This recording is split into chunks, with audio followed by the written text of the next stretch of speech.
Hola mis amigos y bienvenidos a una lección sobre el subjuntivo, how to.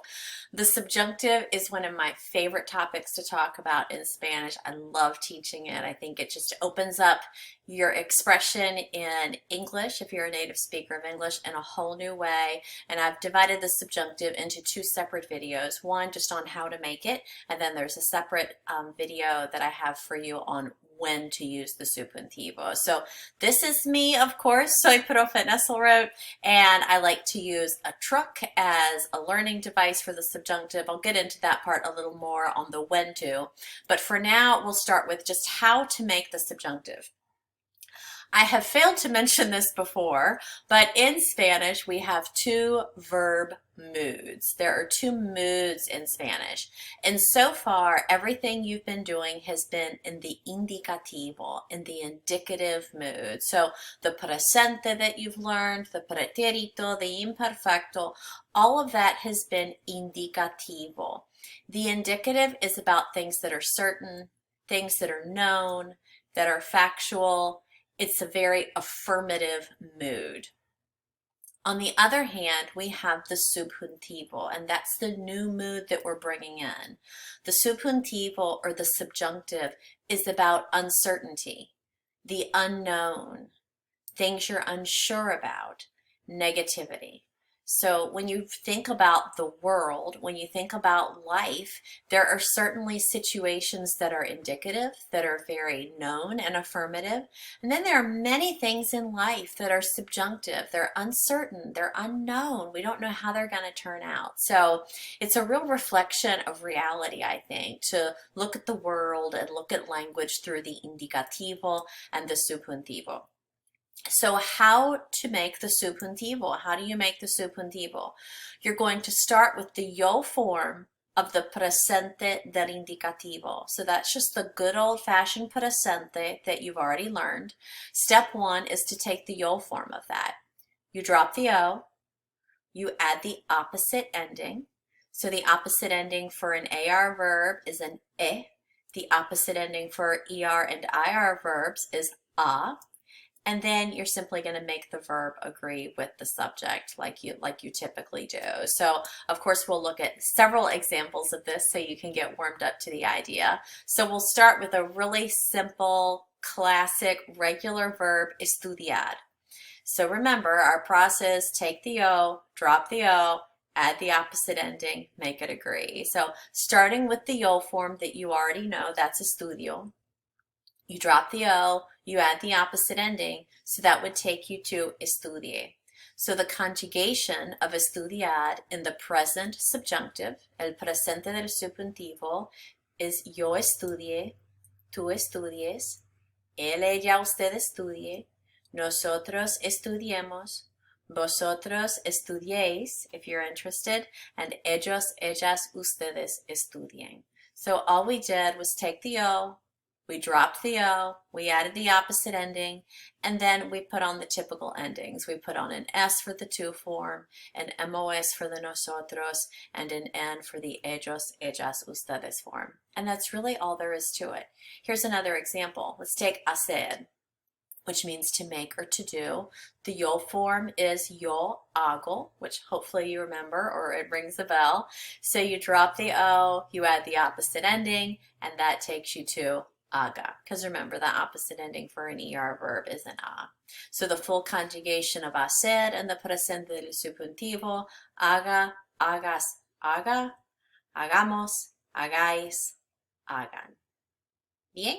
Yes, he is. That's all there is to it. So let's bring in some more information.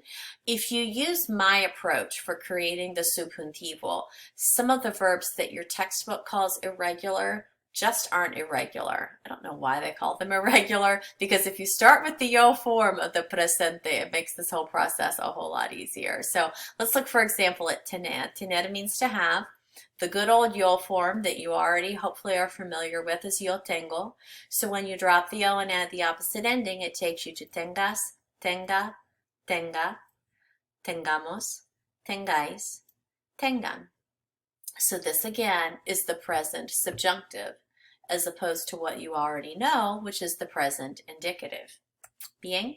Otro ejemplo, conocer. The yo form of the good old-fashioned presente del indicativo is conozco. So when you drop the O and add the opposite ending, that brings us to conozca, conozcas, conozca, conozcamos, conozcáis, conozcan. And again, I have not explained to you in this video yet at all when to use the subjunctive. We're just talking about how to create it, how to take that yo, drop the O, add the opposite ending, and then make it agree. Let's look at some examples that are stem changers. Más ejemplos con cambio radical. Cerrar is a great example of a stem changer. It is an E to IE stem changer. It means to close. The yo form is cierro. So when I drop the O and add the opposite ending, that takes me to cierre, cierres, cierre. Remember, we don't stem change for the nosotros form, so cerremos, cerréis, and then cierre. Bien, so that same principle that we've learned with stem changers, that they only change inside the boot, or that they don't change for nosotros and vosotros, that still applies here. Otro ejemplo, volver. It's an O to UE stem changer. The yo form of the presente del indicativo is yo vuelvo. So drop the O, add the opposite ending. That takes us to vuelva, vuelvas, vuelva, volvamos, no stem change for nosotros, volváis, and vuelvan.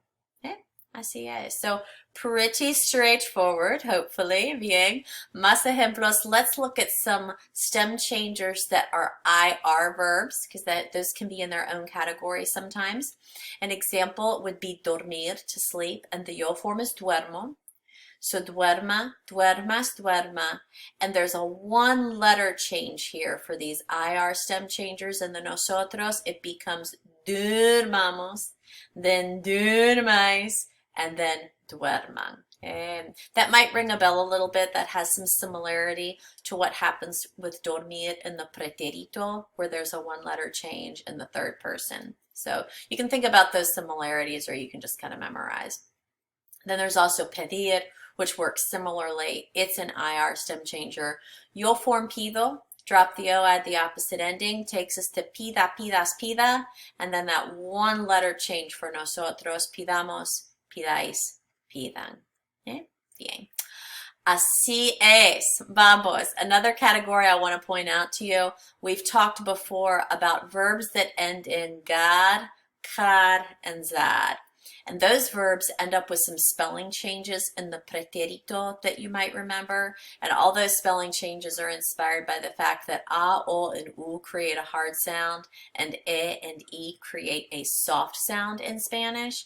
So because of that, we take, for example, llegar, to arrive, and the yo form is llego. So you drop the o and you add the opposite ending, but you also have to add in a u to keep it as a hard G, because e, would create a soft sound, and this word would be pronounced yeje if you didn't have the u. But we want to keep a hard sound because it's a hard sound in the original infinitive. So that takes us to llegue, llegues, llegue, lleguemos, lleguéis, lleguen. Bien, so if that phonetic explanation resonates with you and makes sense, awesome. If you want to talk more about it, because I'm kind of glossing through it here, let me know and I'll be happy to break that down more for you. Or you can just memorize what happens with gar, cad, and zad verbs. So here's an example of cad, a C-A-R ending verb. Sacar, to take out. It's yo saco. You drop the O, you add the opposite ending, but the C becomes a Q-U. Sake, sake, sake, saquemos, saquéis, saquen. Okay? And the reason is because if it were C-E, again, the E would create that soft sound and it would have to be pronounced sase. Sase is kind of a fun sounding word, but it doesn't sound like sacad. So we want to keep that hard sound with the Q-U. Okay? Bien. And then an example of a Z-A-R, like comenzar, to begin. The yo form is comienzo. And for whatever reason, we just don't do Z-E's in Spanish. Z-E becomes C-E. So that takes us to comience, comiences, comience, comencemos. No stem change for nosotros or vosotros. Comencéis, and then comiencen. Okay, so just focusing on how to create the subjuntivo. And finally, we've got some straight up irregulars. Dar, estar, ir, saber, ser, and haber. Okay? There are 6 irregulars in the subjuntivo. If you know the yo form, then the rest will be logical. So focus on de, esté, vaya, sepa, sea, haya. And then they're logical after that, like de, desde, demos, desde, etc. I like to say, kind of remember them in this way. Desde, vaya, sepa, sea, haya. Desde, vaya, sepa, sea, haya. Desde, vaya, sepa, sea, haya. Subjuntivo. Wow. ¿Verdad? Bien. So hopefully that gets in your head and helps you to remember those verbs that are straight up irregular in the subjunctive. And I'll talk more about that in the video about when we use the subjuntivo as well. But for now, let's just practice. Let's just get a little bit of practice in on expressing some verbs in subjuntivo. So like for number 1, figure out the yo form of nadar in the present subjunctive. And then 2 through 8 in the same way. You can pause the presentation and then check your answers on the next slide. Remember, there's one important rule to keep in mind. Take the yo, drop the o, add the opposite ending, make it agree.